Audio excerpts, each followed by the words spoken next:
Bonsoir, je suis heureux de vous présenter aujourd'hui une séance de mathématiques pour vous, élèves des classes de 4e année secondaire, consacrée au calcul intégral. On traitera au cours de cette séance 3 exercices que j'espère riches et variés. Pour commencer, le premier exercice, il est du type vrai ou faux. Je vais vous lire l'énoncé. Répondre par vrai ou faux à chacune des propositions suivantes. Premièrement, soit f une fonction continue sur un intervalle i, tel que pour tout x de i, f de x est négatif ou nul, alors pour tout a et b éléments de i, on a l'intégrale de a à b f de t dt inférieure ou égale à 0. Deuxième énoncé, l'intégrale d'une fonction continue sur l'intervalle fermé 0, 1, minorée par 1, est inférieure ou égale à 1. Troisième énoncé, l'intégrale d'une fonction continue sur l'intervalle moins 1, 1 et impair est nulle. Enfin, le quatrième énoncé, soit f une fonction définie et dérivable sur le fermé 0, 1, tel que f' est continu sur le fermé 0, 1, si l'intégrale de 0 à 1 f' de t égale 0, alors la fonction f est constante sur l'intervalle 0,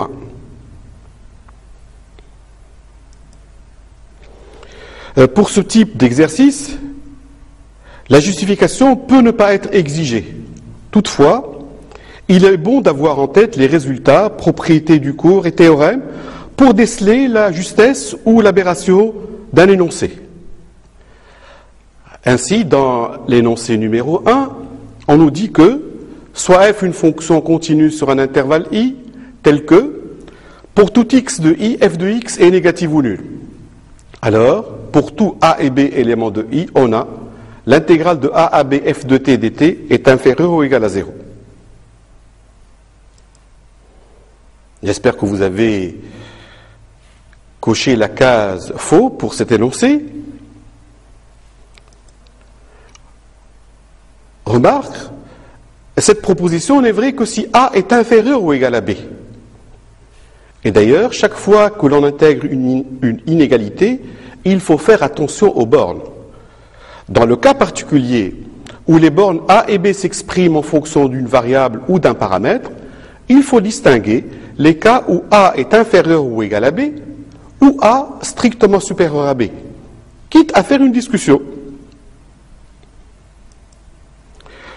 Le deuxième énoncé nous dit que l'intégrale d'une fonction continue sur l'intervalle fermé 0, 1, minorée par 1, est inférieure ou égale à 1. Cet énoncé est aussi faux. Au contraire, cette intégrale est supérieure ou égale à 1. L'origine d'une éventuelle erreur est la confusion qu'on peut faire entre minoré et inférieur ou égal. Voici une illustration graphique.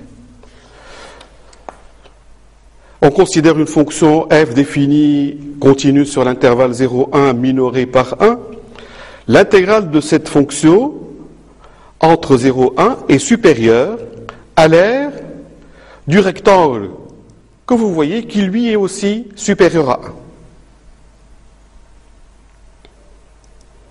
Passons au troisième énoncé. L'intégrale d'une fonction continue sur l'intervalle moins 1, 1 et impair est nulle. Cet énoncé est vrai. D'ailleurs, il se trouve dans votre cours.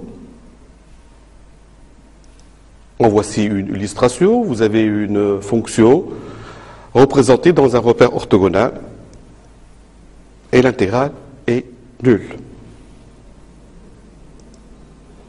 Le dernier énoncé, soit f une fonction définie et dérivable sur R telle que f' est continue sur R, si l'intégrale de 0 à 1 f' de t dt égale 0, alors la fonction f est constante sur l'intervalle 0, 1.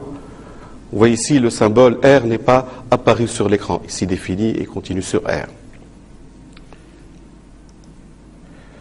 Cet énoncé est faux. Il suffit de choisir une fonction continue sur l'intervalle 0,1, prenant les mêmes valeurs en 0 et en 1, comme l'indique la figure, et joindre ces des réels d'une façon tout à fait quelconque. D'ailleurs, pour expliquer, l'intégrale de 0 à 1 f' de t, ce n'est autre que f de t pris entre 0 et 1, c'est-à-dire f de 1 moins f de 0. Ceci étant nul, donc f de 1 égale 0. F de 1 égale f de 0. La fonction n'est pas nécessairement constante. L'erreur éventuelle provient du fait que la réciproque de cette fonction est vraie. La fonction, si elle est constante, alors sa dérivée est nulle, donc son intégrale est forcément nulle, mais la proposition que vous avez n'est pas vraie. Nous passons à l'exercice 2. Je vous lis l'énoncé. Le plan est rapporté à un repère orthonormé OIJ. On note I le point de coordonnées 1, 0, soit f la fonction définie sur l'intervalle 0, 1 par f de x égale exponentielle x moins 1. Et c'est sa courbe représentative dans le repère OIJ. On note A le domaine du plan compris entre la courbe C, l'axe des abscisses et les droites d'équation x égale 0 et x égale 1. Le but de l'exercice est de prouver l'existence d'un unique réel appartenant à l'intervalle 0,1 tel que si A est le point de C d'abscisse alpha, le segment IA partage grand A en deux régions de même R. Pour tout x appartenant au fermé 0,1, on note M indice x, le point de coordonnées x f de x, et Tx, le domaine délimité par la droite IMX, l'axe des abscisses, l'axe des ordonnées et la courbe C. On désigne par G de x l'aire de Tx. T indice x est le domaine que vous voyez devant vous. Les questions. Premièrement, petit a, calculer G de x pour tout x appartenant au fermé 0,1.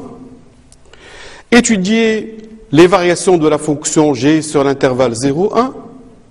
Deuxième question, petit a, par des considérations d'air, montrer que G de 0 est inférieur ou égal à 1 demi de l'intégrale de 0 à 1 f de t dt. Petit b, montrer qu'il existe un unique réel alpha de l'intervalle 0,1 tel que G de alpha soit égal à la moitié de l'aire de A. Alors, une telle situation peut se produire, par exemple, lors d'un partage équitable de terrain.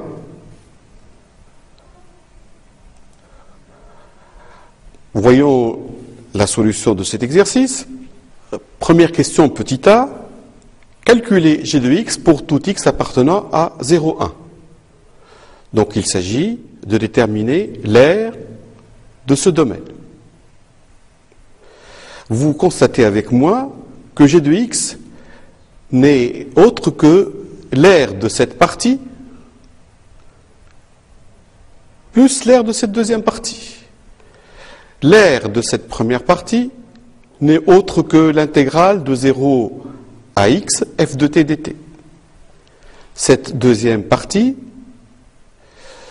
est celle d'un triangle de côté 1 moins x et f de x, puisque mx a pour ordonnée f de x. Alors si nous allons détailler ce raisonnement, nous avons dit que g de x n'est autre que l'intégrale de 0 à x f de t dt, plus, ceci c'est l'aire du triangle que je vous ai indiqué. Triangle rectangle, son aire c'est base fois hauteur, 1 demi de 1 moins x, que vous multipliez par f de x. Rappelez-vous, f de t c'est exponentielle t moins 1. Elle est égale à sa propre primitive. Une primitive de f n'est autre que exponentielle t moins 1. Donc ceci est égal à exponentielle t moins 1 pris entre 0 et x. Plus 1 demi de 1 moins x fois f de x qui n'est autre que exponentielle x moins 1. C'est-à-dire exponentielle x moins 1 moins, si je remplace t par 0, j'obtiens exponentielle moins 1, c'est-à-dire 1 sur e. Donc ça fait exponentielle x moins 1 moins 1 sur e, plus un demi-facteur de 1 moins x exponentielle x moins 1. En mettant un demi de exponentielle x moins 1 en facteur, nous trouvons g de x égale un demi-facteur de exponentielle x moins 1 fois 3 moins x, moins 1 sur e. La fonction g étant dérivable sur l'intervalle 0, 1, sa dérivée, c'est la dérivée de cette fonction. Ceci est une constante, sa dérivée est nulle. C'est la dérivée donc d'un produit de la forme u fois v. Vous connaissez tous avec moi que la dérivée de u fois v, c'est u'v plus v'u. Ça c'est u, ça c'est v. Donc, la dérivée de 1 demi de exponentielle x moins 1 me donne 1 demi exponentielle x moins 1, facteur de 3 moins x, plus la dérivée de 3 moins x fois 1 demi d'exponentielle x moins 1. C'est-à-dire en mettant 1 demi d'exponentielle x moins 1 en facteur, il nous reste 3 moins x moins 1. Ou encore 1 demi d'exponentielle x moins 1, facteur de 2 moins x. Le signe de g' de x est celui de 2 moins x, parce que 1 demi d'exponentielle x moins 1 est strictement positif. Le 2 moins x ne s'annule pas sur l'intervalle 0,1. Il s'annule en 2, donc il ne s'annule pas sur l'intervalle 0,1. C'est-à-dire que g' de x garde un signe constant qui est positif. G' de x est positif sur l'intervalle 0,1. Ma fonction g est donc une fonction croissante qui croît de 1 sur 2e à 1 moins 1 sur e.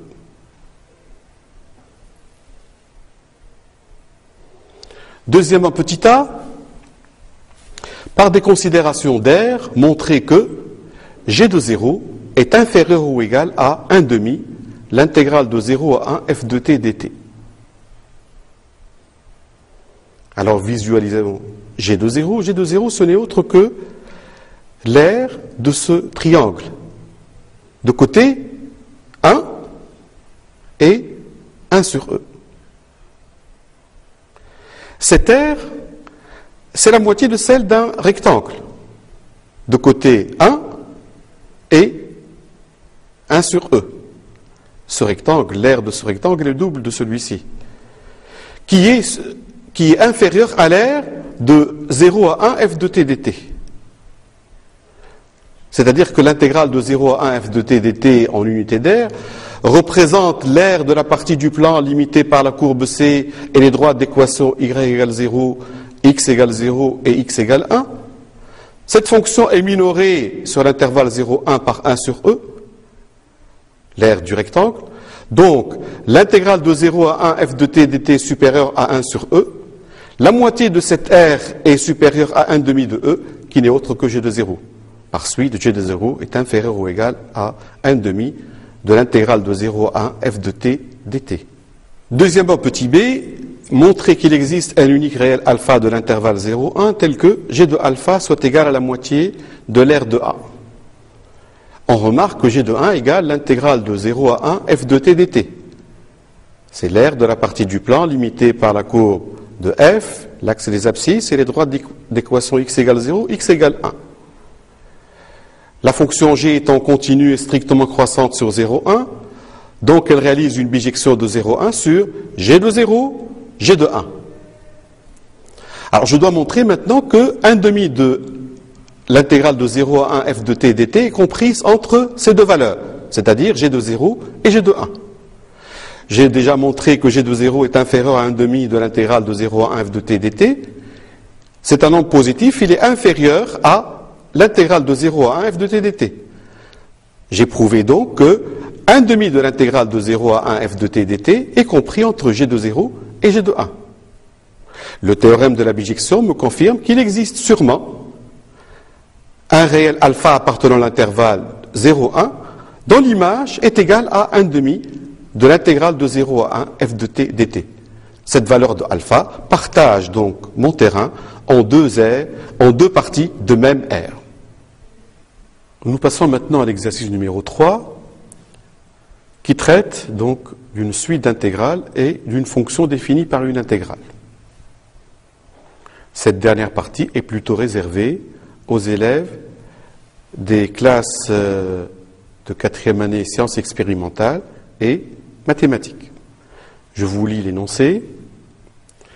On considère pour tout entier naturel non nul n la fonction définie sur l'intervalle ouvert moins 1 plus l'infini par fn de x égale exponentielle x sur 1 plus x à la puissance n. Premièrement, pour tout entier naturel non nul n, on pose in égale l'intégrale de 0 à 1 fn de x dx. Petit a, montrer que la suite in est décroissante et qu'elle est convergente.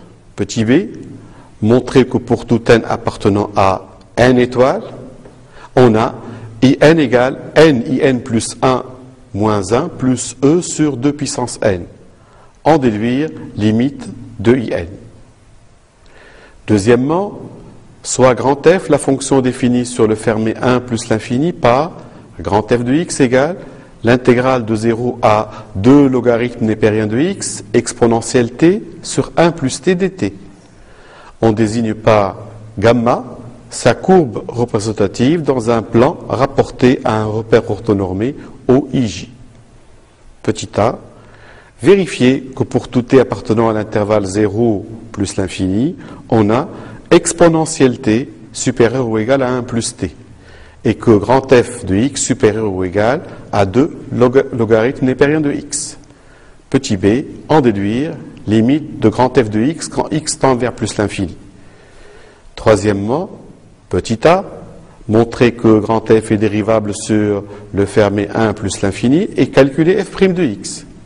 Petit b, en déduire que pour tout x appartenant au fermé 1 plus l'infini, on a grand f de x égale l'intégrale de 1 à x de t sur 1 plus 2 logarithme népérien de t dt. Quatrièmement, petit a, montrer que pour tout x appartenant au fermé 2 plus l'infini, on a grand f de x supérieur à l'intégrale de x sur 2 à x de t sur 1 plus 2 logarithme népérien de t dt. Petit b, en utilisant le théorème de la moyenne, montrer qu'il existe un réel c appartenant à l'intervalle fermé x sur 2x, tel que grand f de x supérieur ou égal à xc sur 1 plus 2 logarithme népérien de c. Petit c, en déduire la limite de f de x sur x quand x tend vers plus l'infini. Cinquièmement, montrer que la courbe gamma admet un point d'inflexion. Donner l'allure de gamma, on donne f de racine de e égale 1,7. Avant de commencer, je vais rappeler avec vous quelques résultats que vous avez vus dans votre cours. Le premier, soit f et g, deux fonctions continues sur un intervalle i, a et b, deux éléments de i. Pour tout réel alpha et bêta, on a l'intégrale de a à b alpha f de t plus bêta g de t dt égale l'intégrale de a à b f de t dt plus bêta l'intégrale de a à b g de t dt. Cette propriété porte le nom de la linéarité de l'intégrale. Alors commençons. La première question. Pour tout entier naturel non nul n, on pose in l'intégrale de 0 à 1 fn de x dx. On nous demande de montrer que la suite in est décroissante et qu'elle est convergente. Pour montrer qu'une suite est décroissante, on peut essayer de faire, par exemple, in moins plus 1 moins in et chercher le signe de cette différence. Donc prenons un entier n non nul. La différence in plus 1 moins in est égale à l'intégrale de 0 à 1 fn plus 1 de x dx moins l'intégrale de 0 à 1 fn de x dx. Je remplace n par n plus 1 dans le premier cas. Et ici, vous avez in qui est égal à cette expression. Maintenant, fn plus 1 n'est autre que exponentielle x sur 1 plus x à la puissance n plus 1. Donc, ma différence, elle est égale à l'intégrale de 0 à exponentielle x sur 1 plus x à la puissance n plus 1 dx, moins l'intégrale de 0 à 1 exponentielle x sur 1 plus x à la puissance n dx. La linéarité de l'intégrale me permet de l'écrire sous la forme l'intégrale de la différence, c'est-à-dire intégrale de 0 à 1 exponentielle x sur 1 plus x à la puissance n plus 1 moins exponentielle x sur 1 plus x à la puissance n. Maintenant, il faut que je simplifie cette écriture. Pour cela, il faut que je les réduise au même dénominateur. Attention, le dénominateur commun est 1 plus x à la puissance n plus 1. Il est préférable de ne pas utiliser le produit. Alors, si je mets exponentielle x sur 1 plus x à la puissance n plus 1, comme dénominateur commun, j'aurai exponentielle x sur 1 plus x à la puissance n plus 1 moins exponentielle x fois 1 plus x sur 1 plus x à la puissance n plus 1.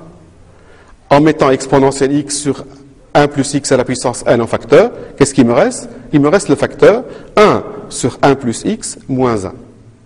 Or ceci, c'est 1 moins x, c'est-à-dire moins x sur 1 plus x. Donc le in plus 1 moins in, il est égal à l'intégrale de 0 à 1 exponentielle x sur 1 plus x à la puissance n, facteur de moins x sur 1 plus x. Il est bon de rappeler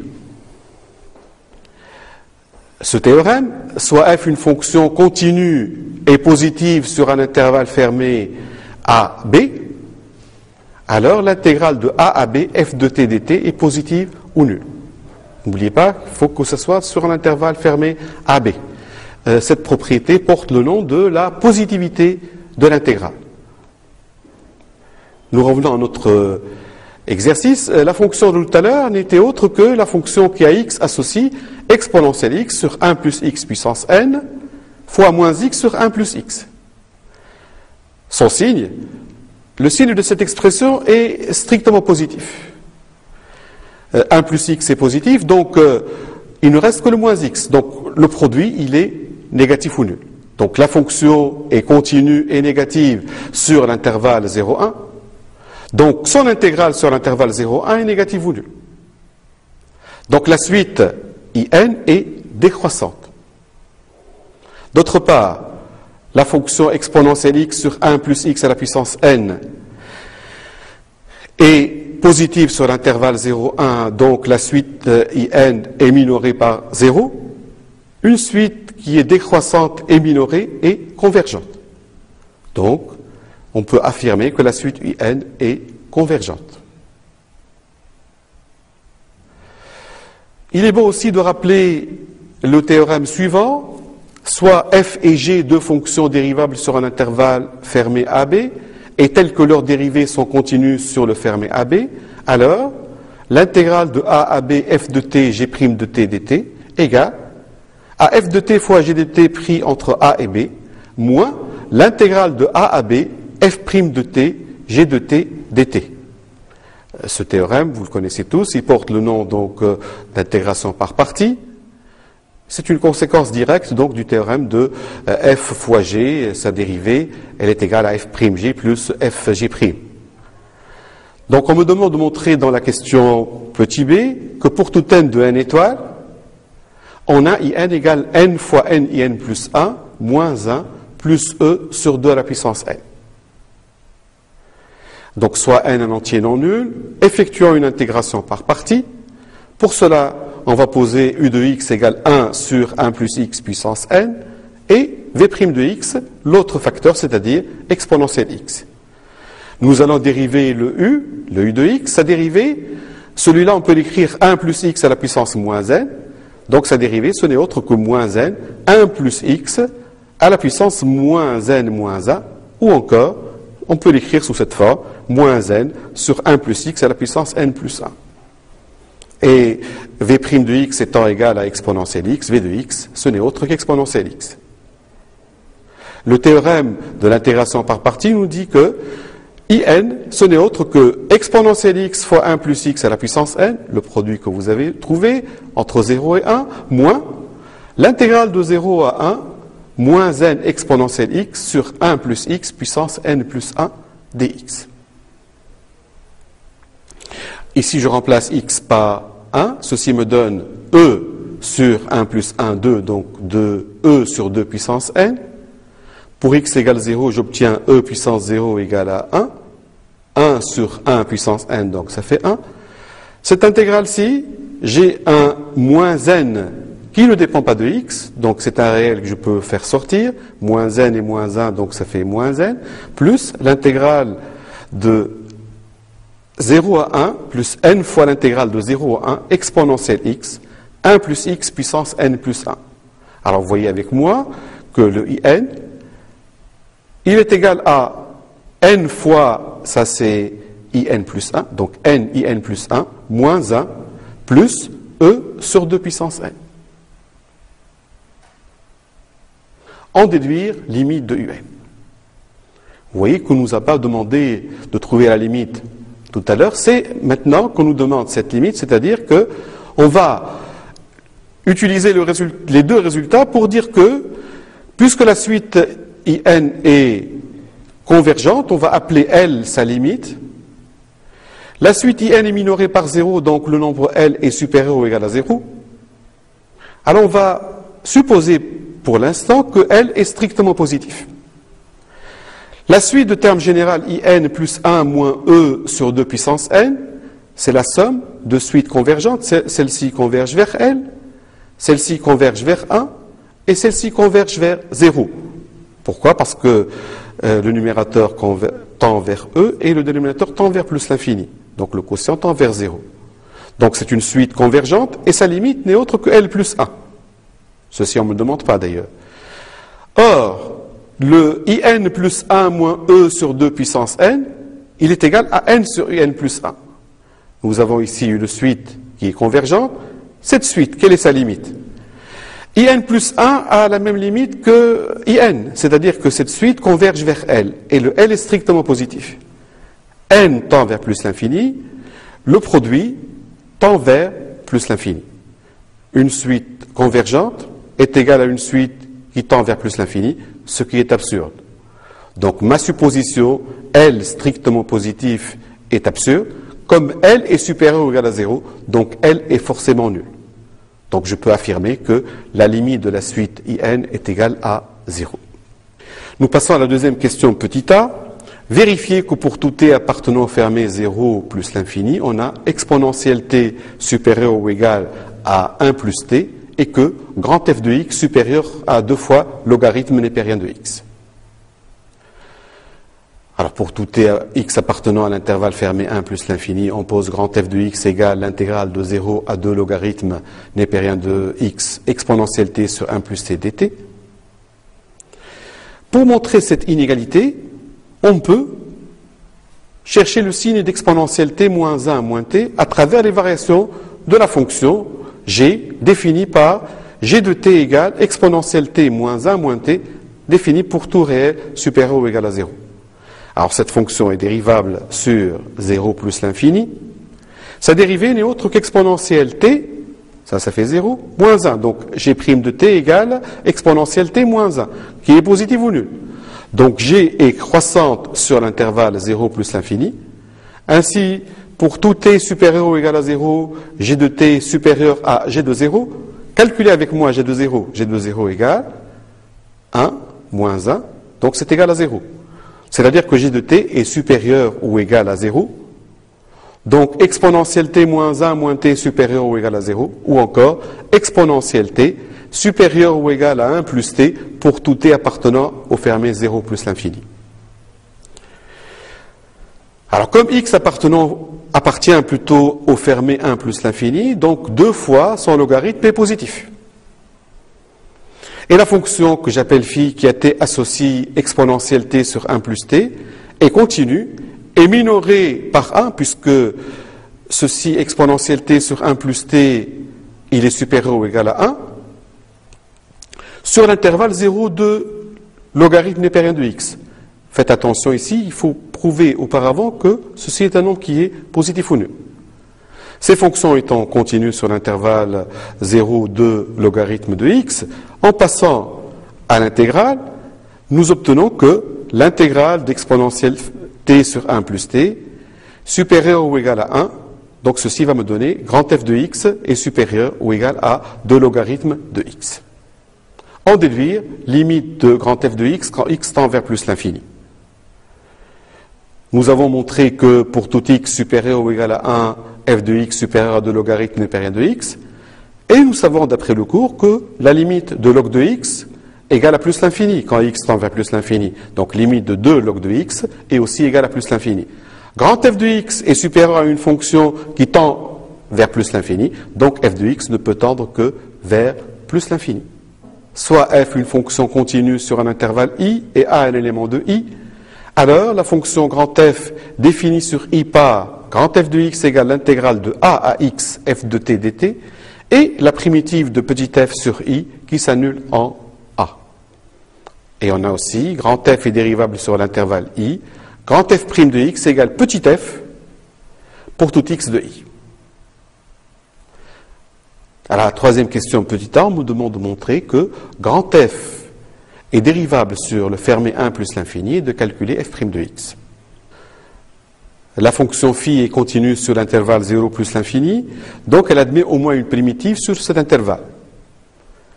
Phi est dérivable sur l'intervalle 0 plus l'infini et sa dérivée est exponentielle x sur 1 plus x pour tout x appartenant au fermé 0 plus l'infini.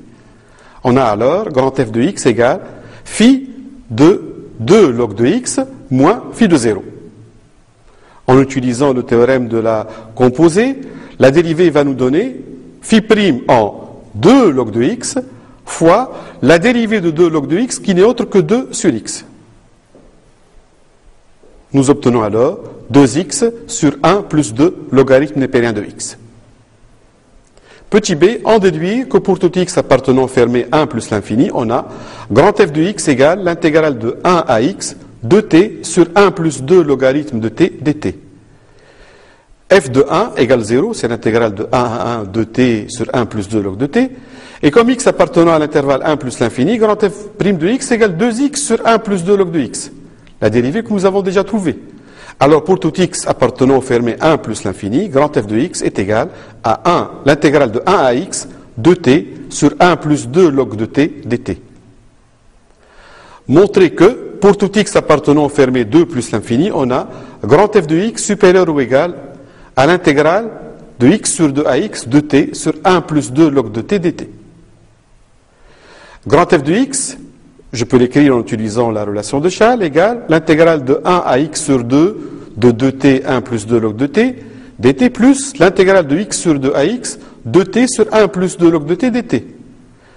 Or, notre x appartenant au fermé 2 plus l'infini, donc le x sur 2, il est d'un côté strictement plus petit que x et il est supérieur ou égal à 1.